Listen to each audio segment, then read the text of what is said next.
Hello বন্ধুরা, কেমন আছো? আশা করি সকলেই ভালো আছো। আমি তোমাদের প্রিয় আপু আবারও চলে আসলাম নতুন একটি গল্প নিয়ে। গল্পটি শেষ পর্যন্ত শুনলে তোমাদের দাঁড়িয়ে যাবে। আমি তোমাল জয়পুরহাট থেকে 20 কিলোমিটার গভীরে এক অজপাড়া গায়ে থাকি। আমার পরিবারে আমার মা আর আমার বাস। পরিবারে আমরা দুজন ছাড়া আর কেউ নেই। বাবা করোনায় মারা যায়। গ্রামের সর্বদক্ষিণে আমাদের বাড়ি। তারপরে আর কিছুই নেই। পাহাড় জঙ্গলে ভর্তি, যেখানে কশিনকালেও কেউ আসে না। বাড়ির সাথে লাগোয়া কয়েক বিঘা জমি থাকায় আমাদের মা ছেলের সংসার কোনোমতে চলছে। বাবা মারা যাওয়ার পর পড়াশোনা বাদ দিয়ে মার সাথে মাঝে মাঝে কৃষিকাজ করি। সবজির ক্ষেত করি বলে আমরাই যা করার করি। আর আমি একটা কাপড়ের দোকান চালাই। তো দুজনের সংসার বেশ চলছে। আমার বয়স 19 আর আম্মার 36। 16 বছরে বিয়ে হয়ে 1 বছর পরেই আমি পৃথিবীতে আসি। আম্মার গায়ের রং প্রচণ্ড ফর্সা। শুনেছি নানিও নাকি ফর্সা ছিল, তাই আম্মার এমন। আম্মার শরীরের রঙের মতোই অপরূপ সুন্দরী তিনি। এমন চেহারার রূপসী নারী আর নেই আমাদের গ্রামে। কেউ বলবে না তার 19 বছরের সন্তান আছে। 24-25 বছর বয়সী বিবাহিতা নারীর মতো একদম। আম্মার সাথে আমার মনের প্রচণ্ড মিল। আমায় ভীষণ ভালোবাসে আম্মা। কখনো একটু বকাও দেয়নি জীবনে। বলে আমি তার সবকিছু। যাই হোক, আসল ঘটনায় আসি। আম্মাকে নিয়ে কখনো আমার মনে খারাপ চিন্তা ছিল না। সাধারণ মা ছেলের মতোই। তবে বয়সের সাথে সাথে নিজের বয়সের চেয়ে বড় মেয়ে ও মহিলা দেখে মনে সুপ্ত বাসনা তৈরি হতে থাকে। স্কুলে পড়ার সময় কখনো ক্লাসের মেয়েদের দেখতাম না। ম্যাডাম বা আন্টিদের প্রতি নজর যেত সবসময়। আর এখন এটা আরও বেড়ে গেছে। 19 বছরে অনেকেই বিয়ে করে, কিন্তু আমার এখনো হয়নি। তার উপর কাপড় বিক্রি করি। দোকানে মহিলাদের পোশাকই বেশি। খুব কষ্টে তাদের সামনে নিজেকে সামলাই। আর তার উপর গ্রামের একমাত্র কাপড়ের দোকান আমার বলে সবাই এখানেই আসে কেনাকাটা করতে। গ্রামের এমন কোনো মহিলা বা মেয়ে নেই যাদের ওই কাপড়ের সাইজ আমি জানি না। ভাগ্য ভালো হলে প্রায় মাপ নিতে গিয়ে কৌশলে হাত বুলিয়ে মনের আশ মিটাই। এমন করে আরও বেশি খালা কাকিদের প্রতি আগ্রহ বাড়ছে। এমন করেই যে একদিন আমার জীবনের মোড় ঘুরবে তা কখনো কল্পনাও করিনি। হঠাৎ এক রাতে স্বপ্নদোষ হল। মা ছেলে দুজন মানুষ, তাই একটা ঘর দিয়ে চলছি আমরা। আম্মা আমার বিপরীত পাশে একটা খাটে ঘুমায়। আমাদের মাঝে চাদরের বেড়া দেয়া। তো উঠে বসে দেখি বিছানা একদম তলিয়ে গেছে ভিজে। লুঙ্গির শুকনো অংশ দিয়ে বিছানায় ভেজাটুকু কোনোমতে মুছে টয়লেটে গেলাম। টয়লেট শেষে ঘরে ঢুকতেই হঠাৎ চোখটা আম্মার দিকে গেল। আর চোখ আটকে গেল সেদিকে। শাড়ি উপরে উঠে পায়ের কিছুটা বেরিয়ে আছে, কিন্তু এইটুকু দেখে আমার চোখ আটকে গেল। নিজের অজান্তেই কেমন একটা ঘুরে হারিয়ে গেলাম। আমিও এগিয়ে আম্মার কাছে গেলাম। আম্মা গভীর ঘুমে আছে। নিঃশ্বাসের সাথে বুকটা উঠানামা করছে। আর কেউ যেন আমার বুকে ঢাক পেটাচ্ছে। মন ভরে অধীর আগ্রহে আম্মার রূপদর্শন করছি। হঠাৎ আম্মা আর মোড়া ভাঙতে লাগলো ঘুমের মাঝে। আমি দ্রুত নিজের বিছানায় এসে শুয়ে পড়ি। সারা রাত শুধু আম্মার কথা ভেবেই পার করলাম। ঘুমাতে পারলাম না। অনেকক্ষণ পরে চোখ বুজলাম। সকালে উঠে উঠোনে গিয়ে দেখি আম্মা গরুর দুধ দোহাচ্ছে। আগেও দেখেছি, কিন্তু আজ চোখে পড়ল আম্মার পিঠ অনেকটা খোলা। মসৃণ ত্বকের পিঠ দেখে সাবানের অ্যাড করা নায়িকার সব ফেল। রাতে আম্মার সামান্য সৌন্দর্য দেখেই আমি আম্মার প্রতি নিষিদ্ধ আকৃষ্টতা অনুভব করতে লাগলাম। এটা খারাপ বা ভালো এমন কোনো চিন্তাই মাথায় আসছে না। আম্মার পিছনে দাঁড়িয়ে দেখেই যাচ্ছি। হঠাৎ আম্মা পিছন ফিরলে চমকে গেলাম দুজনেই। ছি, আম্মা বুঝে ফেলল না তো? কিন্তু আম্মা বলল, কি শোনা, ঘুম ভাঙছে তোমার? বলে রাখা ভালো, আম্মা আমাকে সব সময় সোনা ডাকে, আর তুমি করেই বলে। যাই হোক, আম্মার কথায় মনে হলো না যে সে বুঝেছে আমি কি করছিলাম। আম্মা, যাও মুখ ধুয়ে আসো, খাবার দিচ্ছি। আম্মা, আজকে দুধ খাবো। আম্মা, এই দুধ খাবা? আমি মনে মনে অন্য কিছু বলতে লাগলাম। আম্মার ডাকে সম্মিত ফিরল। আম্মা, এই দুধ। মাত্র দোহাইতেছি। গরম না করলে খাবা কিভাবে? আমি এভাবেই খাবো। তুমি খাইয়ে দাও। আম্মা, আচ্ছা আসো। এই নাও পাগল ছেলে। আম্মা গ্লাসে করে দুধ ঢেলে এগিয়ে দিল। আম্মা মুচকি হেসে আমার চুল আউলে দিয়ে বলল, এখন যাও হাত মুখ ধো, খাইতে দিব। আমি হাত মুখ ধুয়ে খেতে আসলাম। এসেই বলি, আজ আমাকে খাওয়ায় দাও। আম্মা অবাক হয়ে বলল, আজ কি হয়েছে তোমার? আমি, কেন? খাওয়াই দিতে পারবা না আম্মা? আমি কি তা বলছি নাকি? আমি, তাহলে এমন জিজ্ঞেস করো কেন? আম্মা, আচ্ছা বাবা, রাগ করো না, আসো খাওয়াই দেই। আম্মা খাইয়ে দিচ্ছে এমন সময় বললাম, আচ্ছা আম্মা, তুমি আমাকে ভালোবাসো? আমার এমন প্রশ্ন শুনে আম্মা এক প্রকার ভয় পেয়ে বলল, কি হয়েছে তোমার? আজকে এমন কেন করতেছ? শরীর খারাপ নাকি? বলে আম্মা আমায় কপালে গালে ছুঁয়ে দেখতে লাগলো জ্বর আছে কিনা। আমি, আরে কিছু হয়নি। জিজ্ঞেস করতে মন চাইল, আম্মা, তুমি ছাড়া আমার জীবনে আর কেউ আছে নাকি? তোমাকে নিয়ে আমার সব, আমার প্রাণ তুমি। নিজের জীবন থেকেও তোমায় বেশি ভালোবাসি সোনা। কিন্তু হঠাৎ এসব কেন জানতে চাইতেছ? আমি, আম্মা, তুমি আব্বা মারা যাওয়ার পর থেকে আর আগের মতো নাই। সাজো না, নতুন কিছু পড়ো না, আমার এইসব ভালো লাগে না। আম্মা নিরাশ হয়ে বলল, বাবারে, স্বামী মারা গেলে কোনো নারীর অস্তিত্ব থাকে না। তুমি আমার জীবনে আছো দেখে বেঁচে আছি, নইলে কবেই মরে যেতাম। আমি বাবাকে ভীষণ ভালোবাসতে, তাই না আম্মা? সব স্ত্রী তার স্বামীকে ভালোবাসে, আমিও বাসতাম। আমি, কিন্তু আমাকে বাসনা তার প্রমাণ দিয়ে দিলে। আমার পছন্দ তুমি সেজেগুজে থাকো, কিন্তু তুমি তা করো না। আমায় ভালোবাসলে এমন করতে না। তুমি খুশি থাকো, তা চাই আমি। তুমি একটা বিয়ে করো, আবার সুখের সংসার করো, তাহলে জীবনটা ভালো কাটবে। কেন এসব বললাম নিজেও জানি না, মনে এলো আর বলে দিলাম। আমার কথা শেষ হতে না হতেই ঠাস করে একটা চড় পড়ল আমার গালে। আমি ব্যথার চেয়ে অবাক হয়েছি। আমার জ্ঞান হবার পর কখনো আমাকে কেউ মারেনি। মার দূরে থাক, কখনো চোখ রাঙিয়ে কথাও বলে না। কিন্তু আজ এতই রাগ হলো যে মার খেলাম। আম্মার চোখ লাল হয়ে আছে, কাঁদতে কাঁদতে বলল, নিজের বাবা মরে গেছে বলে মাকে অন্যের বিছানায় দিতে চাও? বোঝা হয়ে গেছি আমি, তাই না? আমাকে খাওয়াতে পড়াতে কষ্ট হচ্ছে। আমি চলে যাব, চিন্তা করো না। বলেই উঠে চলে গেল। আম্মা ও নিজের বিছানায় শুয়ে কাঁদতে লাগল। আমি উঠে তার কাছে গিয়ে হাজারো বার বোঝানোর চেষ্টা করলাম, কিন্তু আমার কোনো কথাই শুনল না। আম্মা, এখন আমার চোখের সামনে থেকে যাও। আমি আম্মার কথায় ভয় পেয়ে যাই, বের হয়ে যাই দোকানের উদ্দেশ্যে। রাতেও কথা বলল না, যে যার মতো শুয়ে পড়ি। হঠাৎ ঘুমের মধ্যে গালে নরম ছোঁয়া পেয়ে উঠে পড়ি। দেখি আম্মা আমার সামনে বিছানায় বসে। উঠে আমি সামনে বসতেই আম্মা চোখ জ্বলজ্বলে করে আমার গালে হাত বুলিয়ে বলল, ব্যথা করছে তাই না? আমাকে মা করে দাও আম্মা। আর কখনো বলবো না এসব। তুমি আমার কাছে মোটেও বোঝা না।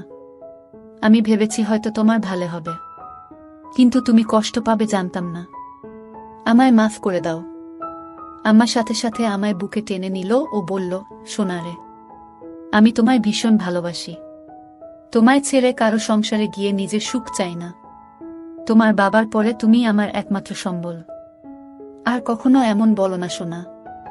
আমি আর কখনো বলবো না আম্মা। আমার উপর আর রাগ করে থেকো না। এবার মনের কষ্ট ও ভয় দূর হলে আমি মার সৌন্দর্যের উপর আবার আকৃষ্ট হলাম।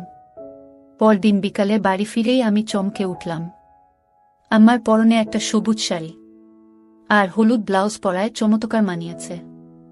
একদম সর্ষি ললনা লাগছে। আমায় দেখে মুচকি হেসে বলল, এখন ঠিক আছে তো?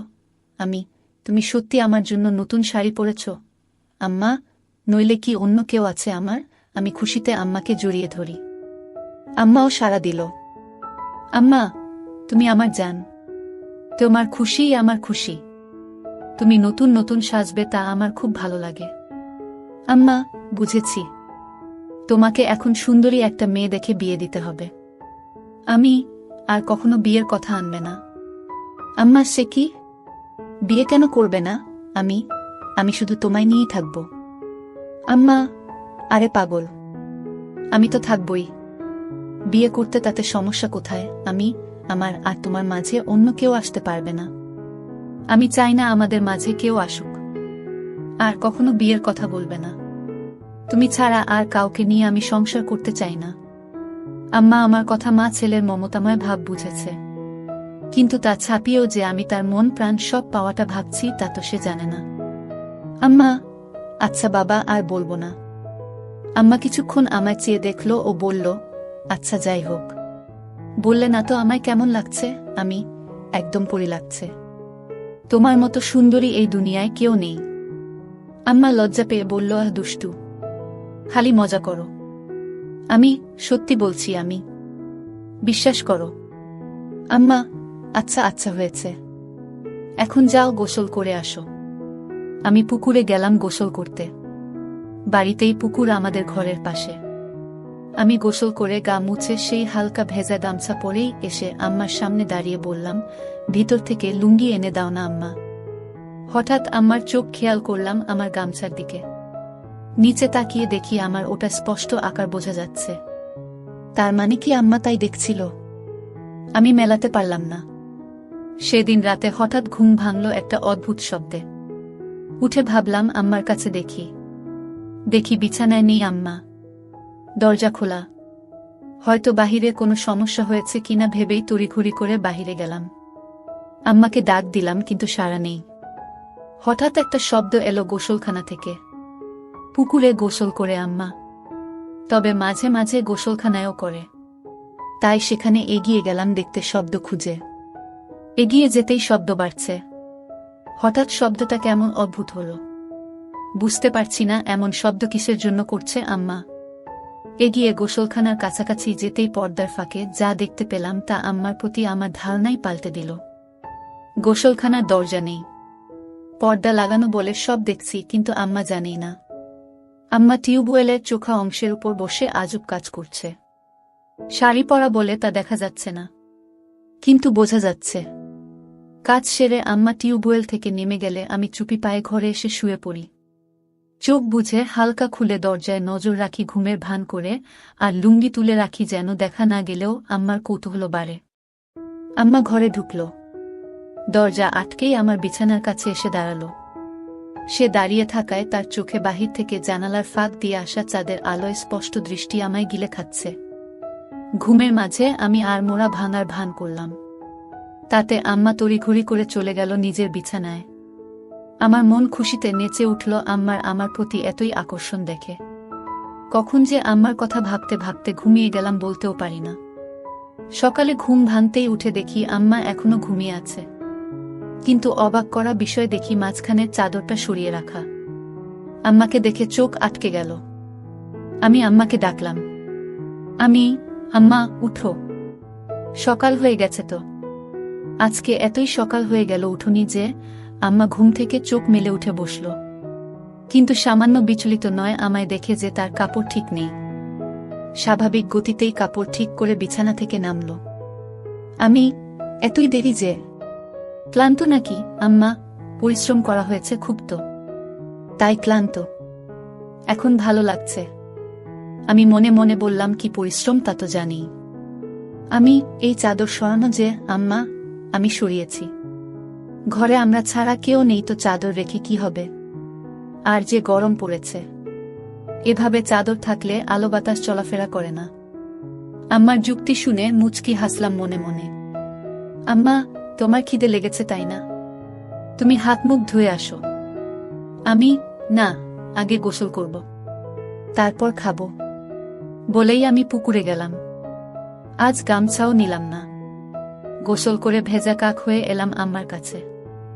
আগের দিন তো হালকা ভেজা গামছায় এতই ভালো বোঝা যায়নি, কিন্তু আজ একদম ভিজে গায়ে সেটে আছে লুঙ্গি। আম্মার দৃষ্টি আমার উপরেই, আর চোখে গিলে খাচ্ছে। জিভে যেন জল এসে গেছে এমন করে তাকিয়ে আছে। আমার বেশ ভালো লাগছে তা দেখে। আম্মা ভিতর থেকে গামছা লুঙ্গি এনে দিল ও যতক্ষণ আমার মোছা শেষে লুঙ্গি না পরলাম সে লুকিয়ে দেখেই চলল। হঠাৎ আম্মা বলল, তুমি একটু বসো, আমিও গোসল করে আসি। আজকে গরম লাগছে, এসে খাইয়ে দিব তোমায়। আমি ভাবলাম ভালোবাসা দেখাতে খাইয়ে দিবে, কিন্তু আরও কিছু অপেক্ষা করছে তা বুঝিনি। আম্মা যে গোসল করতে না, শুধু শরীর ভেজাতে পুকুরে গেছিল তা বুঝতে বাকি রইল না। 2 মিনিটেই ফিরে এলো আম্মা ভেজা শরীরে। আগেও দেখেছি এমন ভেজা শরীরে, কিন্তু আজ আমাকে দেখাতে যে আম্মা ভেজা শরীরে এসেছে তা আমি জানি। হঠাৎই আম্মা এগিয়ে এসে বলল, বাবু আমার হুকটা খুলে দাও তো। ব্লাউজটা আর চলবে না মনে হয়। আমিও সুযোগ পেয়ে বলে বসলাম, ছেলের কাপড়ের দোকান, আর তুমি কি না একই জিনিস নিয়ে পড়ে আছো? নতুন নিয়ে নাও, তাহলেই তো হয়। দোকানে গিয়ে নিয়ে এসো পছন্দ করে যেটা ভালো লাগে। আম্মা, ছেলের দোকান, তাহলে যে আনতে হবে কেন? ছেলে আনতে পারে না? কষ্ট করে বাজারে দৌড়ঝাঁপ করাবে নাকি? আমি, আচ্ছা বাবা, সব পাঠিয়ে দিব, তুমি পছন্দ করে নিও। ইচ্ছে করেই বললাম যেন আরো গভীর হওয়া যায়। আম্মা, পাঠাবে মানে? আমি ফেরিওয়ালা কাকির কাছে পাঠিয়ে দিব। আম্মা, বাহিরের মানুষের সামনে পছন্দ করতে পারবো না। আমি তো জানি না ওসব সাইজ টাইজ, তাছাড়া আমার সামনে এসব সমস্যা হবে না। আম্মা, তোমাকে কে বলল সমস্যা হবে? দোকানদার হয়েছ, খদ্দেরকে কাপড় দেখাবে? কি সব বলছো বলো তো? দোকানেও কি এমন করো? আমি, আচ্ছা বাবা, ভুল হয়েছে, আমি নিয়ে আসবো সবগুলো, তোমার পছন্দ মতো সাইজ বুঝে নিও। আম্মা, সব কেন আনবে? আমার সাইজের গুলোই আনবে শুধু, রং আমি বেছে নিব। সাইজ 34, মনে থাকবে তো? আমি আম্মার দিকে হা করে তাকিয়ে আছি। আম্মা এতটাই আমার উপর ফিদা যে উঠে পড়ে লাজলজ্জার সংকোচ ভুলে আমায় সব জানিয়ে দিচ্ছে। আমি প্রচণ্ড খুশি ও অবাকও হলাম যে আম্মা খুব গতিতে চলছে। সারাদিন আম্মার কথা ভেবেই দিন পার করলাম। দোকান বন্ধ করার সময় বেছে বেছে বড় গলাওয়ালা কয়েকটা নিলাম। দোকান থেকে বের হয়েই সোজা বাসায় পৌঁছে যাই। গিয়ে দেখি আম্মা খেতে কাজ করছে। আমিও গেলাম সেখানে, কিন্তু গা মেখে গেছে ধুলোবালি ও কাদা দিয়ে। আজ কেমন অদ্ভুত লাগছে, এমন করে কাদা মাখামাখি হয় না কখনো। বাড়ির ভিতরে ঢুকতে ঢুকতে বললাম, তুমি তো কাদা দিয়ে মেখে গেছ, শাড়ি পুরো মেখে গেছে। আম্মা, কি করব বলো? এক সেট হয়ে তো কাজ করা যাবে না, তাই না? আমি অবাক হয়ে গেলাম আম্মার কথা শুনে। আম্মার দিকে হুট করে তাকাতেই আম্মা হেসে দিল, সাথে আমিও হেসে দিই।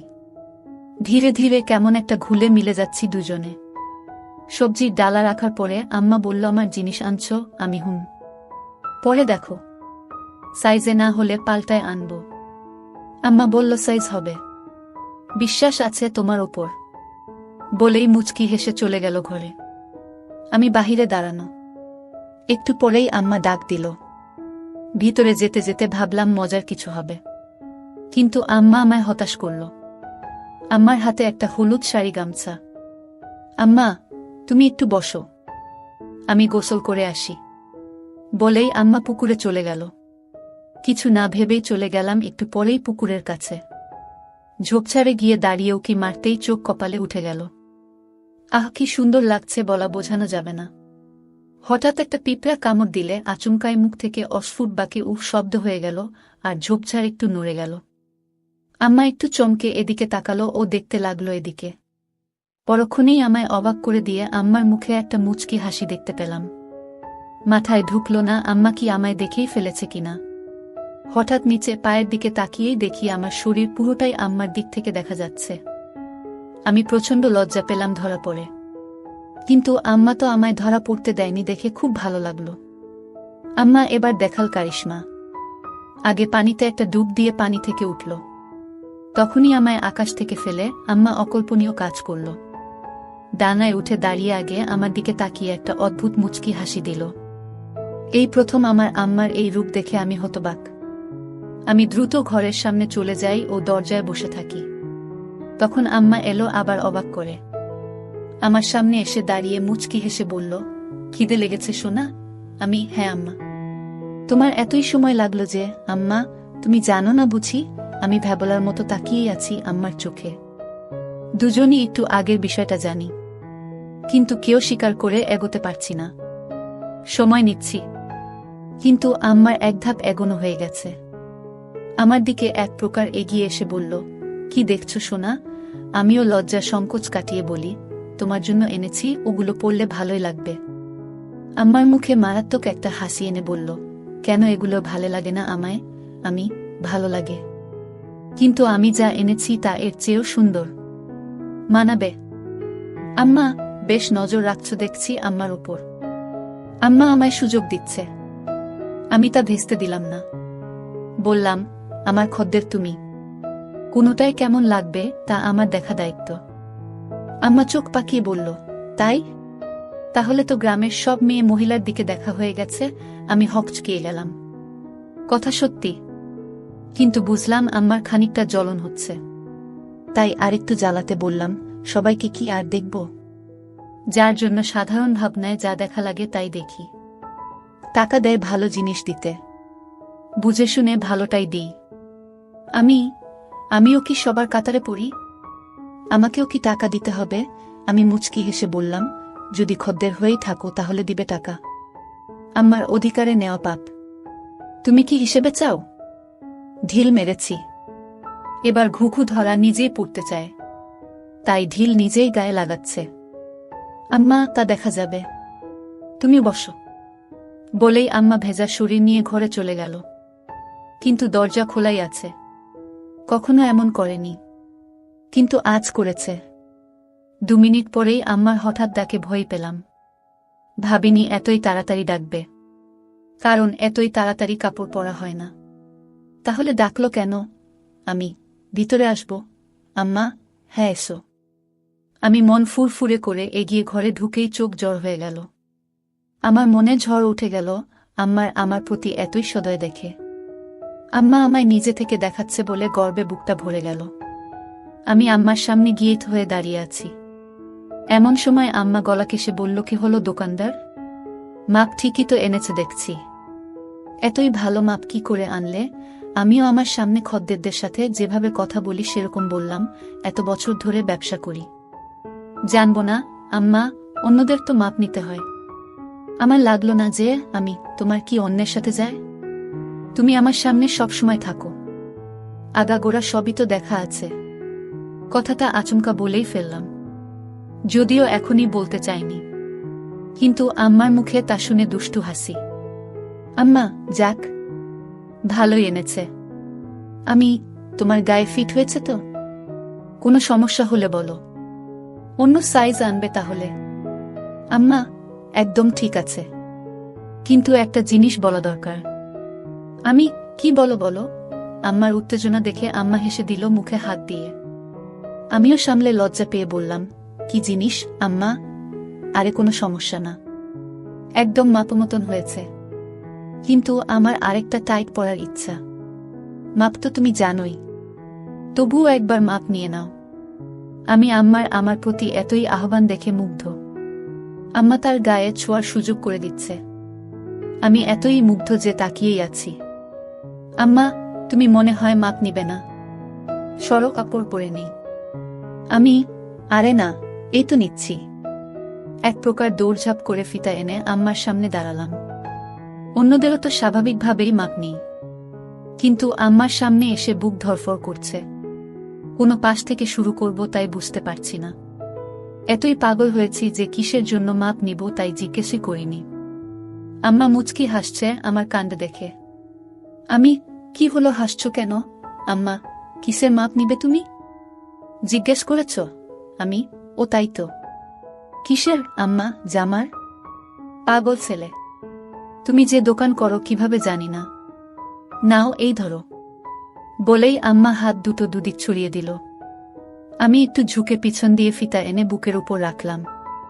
এখনো টাইট করিনি। আম্মা তাও বলল, আরো টাইট। আম্মার বুকে একটা কাঁপুনি হলো আর মুখে পাগলাটে একটা চাহনি। আমার চাহনি দেখে আম্মা একটু বিরক্ত হয়ে বলল, খদ্দেরদের সাথে এমন আচরণ করো তুমি? একটা মাপ নিতেও এত সময় কেন? আমি, যত যাই হোক, তুমি তো আম্মা। আম্মা, তাতে কি হয়েছে? কাজ কাজের জায়গায়, বাহিরে হলে কি এতই স্বাভাবিকভাবে তোমায় বলতে পারতাম? তুমি নিজের পেটের সন্তান, তাও যদি এতই রংচং করো। লাগবে না, যাও। বলেই আম্মা সরে যেতে নিলে আমি হাত ধরে বলি, আচ্ছা এসো, মাপ নিচ্ছি। কত রাগ করে গো আম্মা, নয়তো কি করব? বাহিরের মানুষের কাছে গিয়ে মাপ দিব? আম্মা, আচ্ছা হয়েছে, এসো। হাত ছড়াও। আম্মা, পারবো না। পারলে সরিয়ে নাও। আমার এই অভিমান খুব ভালো লাগলো। আমি এবার সংকোচ কেটে গেলাম। তাই আমিও এগিয়ে গেলাম।